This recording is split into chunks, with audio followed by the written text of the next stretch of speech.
Après avoir regardé cette vidéo, tu sauras tout ce que tu dois savoir sur le style dans After Effects. On va voir ensemble toutes les bases, tous les petits secrets pour des animations réussies, mais surtout esthétiques. Avant qu'on commence, tu peux retrouver le fichier projet de cette vidéo dans mon serveur Discord, le lien sera dans la description.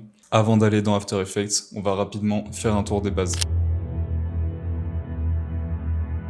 La première chose à maîtriser quand on fait de l'animation, du motion design, c'est la gestion des couleurs. Alors on va voir ensemble maintenant comment ça fonctionne. Je te présente la roue chromatique. Ça va être ta nouvelle meilleure amie à partir de maintenant. C'est une roue qui regroupe toutes les couleurs primaires ainsi que les couleurs secondaires. Plusieurs concepts à t'expliquer avec cette roue. Elle est séparée en deux parties. Tu vas retrouver d'un côté les couleurs froides et d'un autre côté les couleurs chaudes. Toutes ces couleurs vont interagir différemment les unes avec les autres. La notion la plus importante que tu dois retenir de cette roue, c'est la notion de couleur complémentaire. La couleur complémentaire se trouve à l'opposé de la couleur que tu vas choisir. Par exemple, sur notre roue, si je prends le bleu, la couleur complémentaire sera le orange. Ce sont des matchs parfaits. Si tu associes ces deux couleurs dans une composition, ta composition va forcément marcher au niveau des couleurs. La roue chromatique est assez simple à assimiler et à comprendre, et au fil du temps, tu apprendras à maîtriser les combinaisons. Je te mets un article très complet sur le sujet dans la description de la vidéo, si tu veux approfondir et en savoir un petit peu plus. Cette première base, c'est extrêmement important de la maîtriser. Les couleurs, c'est ce qui fait tout dans une composition. Et en tant que débutant, il va falloir que tu apprennes à respecter ces règles. C'est avec la connaissance et l'expérience plus tard qu'on pourra s'amuser à les briser. Deuxième chose extrêmement importante, la gestion de la lumière dans tes compositions. Pour donner du volume à tes objets, tu peux utiliser des dégradés de couleurs pour créer une fausse sensation de lumière. Je vais te montrer un exemple très simple. On a notre cercle ici, un aplat de couleurs basique, boum, j'applique un dégradé et ça devient une sphère. La lumière, c'est ce qui crée du volume. De manière générale, pour créer cette impression, on va utiliser ce qu'on appelle un camailleux de couleurs. Donc plusieurs déclinaisons d'une même teinte, du clair au sombre. Mes couleurs claires vont être proches de ma source de lumière et mes couleurs sombres à l'opposé, du côté où il y aurait de l'ombre. C'est un point extrêmement important. Quand tu composes, tu dois toujours visualiser d'où provient ta source de lumière pour créer des scènes cohérentes. Encore une fois, on peut briser les règles, mais on est des débutants, alors il faut respecter et appliquer. Plus tard, on pourra jouer avec les teintes, les couleurs, pour créer des lumières colorées, des ombres colorées ou ce genre de choses.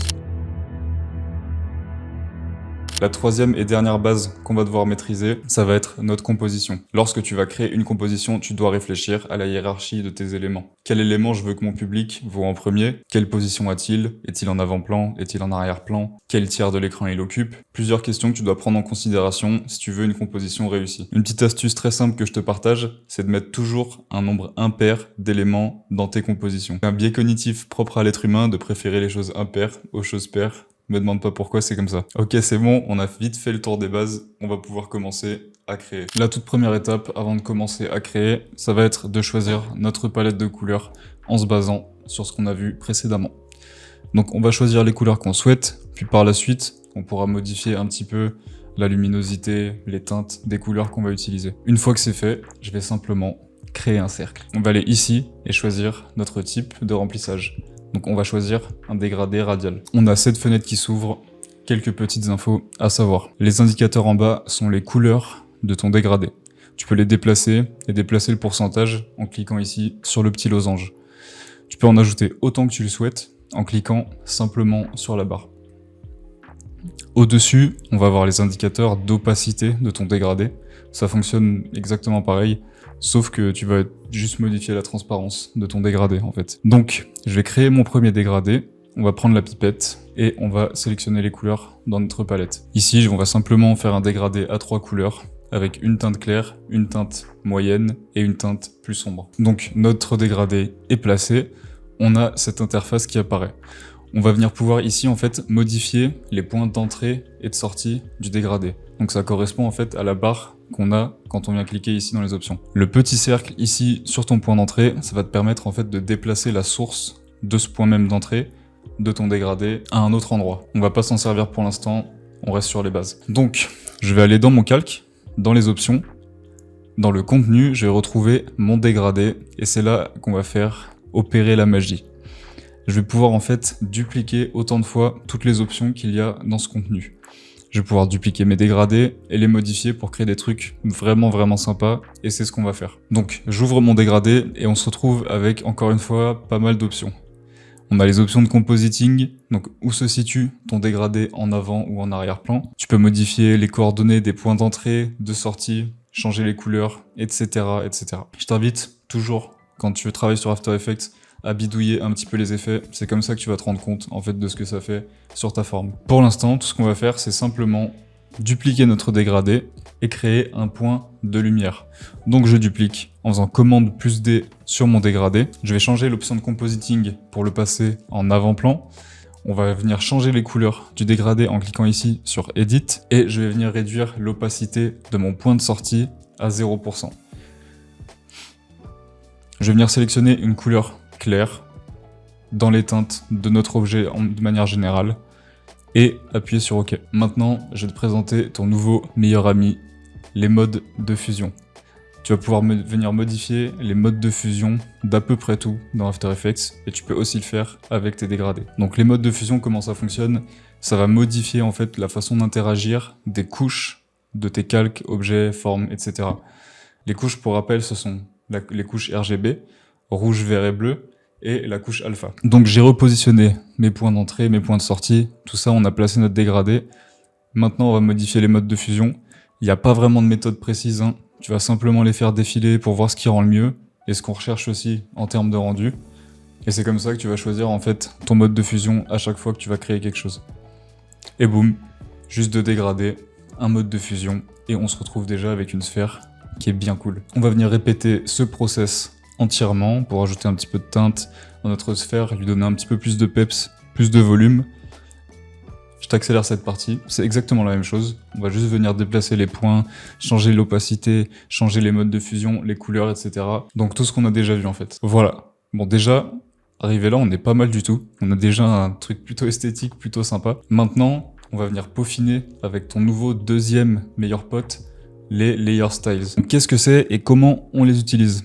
Pour appliquer un layer style, tu vas clic droit sur ton calque de forme et aller dans le menu layer styles. Ici, on retrouve plein d'options. Tu peux les essayer, bidouiller avec un peu toutes, et je t'invite à le faire, ça t'apprendra des trucs. Nous, on va simplement se contenter du inner glow et du inner shadow sur ce tutoriel. Donc je vais ajouter mon effet inner glow, et on va juste modifier un petit peu les paramètres, toujours, hein, c'est toujours la même chose. Mode de fusion, couleur, opacité. C'est tout ce qu'on modifie à chaque fois pour obtenir le rendu qu'on souhaite. Donc je vais venir ici modifier la couleur pour qu'on ait quelque chose dans les teintes de notre objet. Modifier la taille. Le but, c'est simplement d'avoir un rendu un peu sympa. Je vais refaire la même chose, clic droit sur mon calque, aller dans les layer styles et ajouter un inner shadow cette fois. Le inner shadow, je vais essayer de le positionner sur le côté plus sombre de ma sphère, donc le côté où on a notre ombre tout simplement. Pour ça, je vais juste changer l'angle. Pareil, on va modifier la distance, la taille, les couleurs, mode de fusion, tout ça, encore une fois, toujours la même chose. Ces layer styles, c'est tes meilleurs potes parce que ça va te donner tellement plus de volume, plus de texture, plus de nuances à tes objets.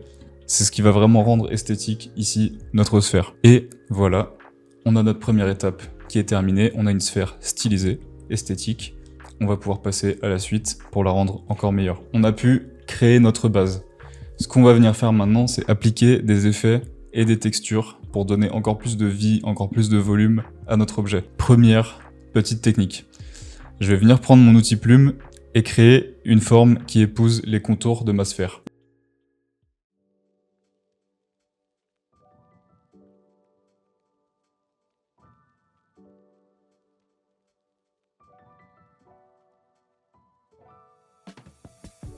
On va venir dans les options de calque et aller ici, dans Stroke, chercher le paramètre Taper. Ce paramètre, ça va nous permettre d'affiner les points d'entrée et de sortie de notre tracé. Donc je vais venir affiner, que ça épouse bien la forme de mon cercle. On recherche quelque chose d'assez subtil, d'assez fin, et c'est ce qu'on va venir recréer. Je vais appliquer une couleur claire sur mon tracé, et on se retrouve avec ça. Ok, la suite, je vais appliquer un effet Deep Glow.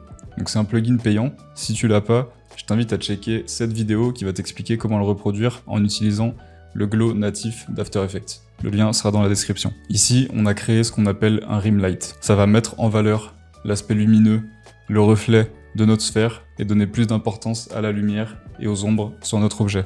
Et donc lui donner plus de volume. Deuxième petite technique, je vais ajouter un petit peu de reflet sur la sphère. Pour ça, on va venir créer un solide. Sur mon solide, je vais prendre l'outil plume et je vais tracer un masque. On veut quelque chose d'arrondi, donc on va modifier notre masque pour qu'il épouse en fait la forme de notre sphère. Donc pour ça c'est très simple, on trace, on maintient le clic enfoncé lorsqu'on place un point pour créer un point Bézier, ce qui va nous permettre de modifier les courbes de notre tracé, et on va le positionner pour qu'il épouse la forme de notre sphère, pour qu'on ait quelque chose qui fasse sphérique. Je vais aller ici maintenant dans mon outil plume et sélectionner cet outil qui s'appelle le Feather Tool. Donc je vais placer mes points, étirer les poignets pour simplement adoucir mon masque. On va répéter l'opération jusqu'à obtenir ce qu'on veut, un effet de reflet. Ensuite, je vais venir changer l'opacité de mon solide pour que ça se fonde un petit peu mieux dans l'objet.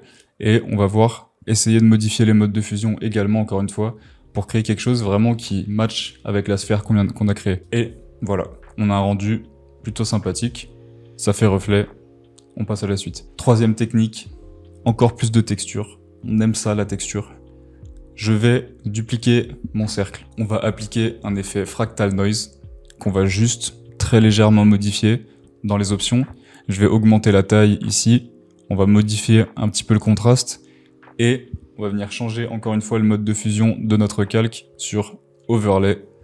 Et voilà, on a une texture vraiment cool, vraiment sympa, qui rend super bien et qui va venir donner un petit peu de profondeur, de matière à cette sphère. Et là, on se retrouve déjà avec quelque chose qui est vraiment très agréable à l'œil, très esthétique, qu'on va pouvoir utiliser dans les animations sans souci. Et c'est tout. Et c'est tout, je te jure, c'est tout. On s'attend à ce qu'il y ait des étapes de fou, du travail de fou, et parfois ça peut arriver dans certains cas, dans des projets de motion design, mais c'est plus facile que ça en a l'air. Pour finir, si on veut vraiment peaufiner, ajouter encore un petit peu de texture, on peut ajouter un petit calque d'effet, ajouter un effet add grain, on va changer le rendu sur final output et mettre un des presets Kodak, et voilà, on a un bel objet, bien texturé, bien fait, avec un bon rendu. On voit que c'est une sphère, on voit qu'il y a de la lumière, de l'ombre, de la texture, de la profondeur.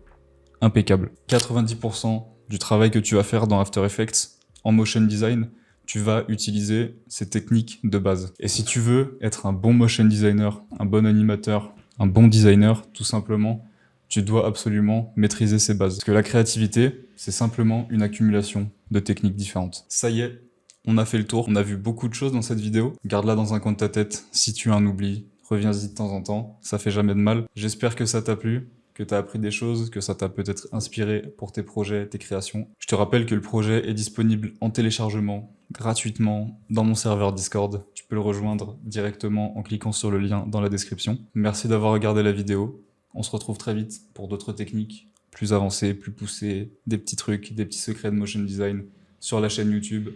Je te dis à très vite pour la prochaine.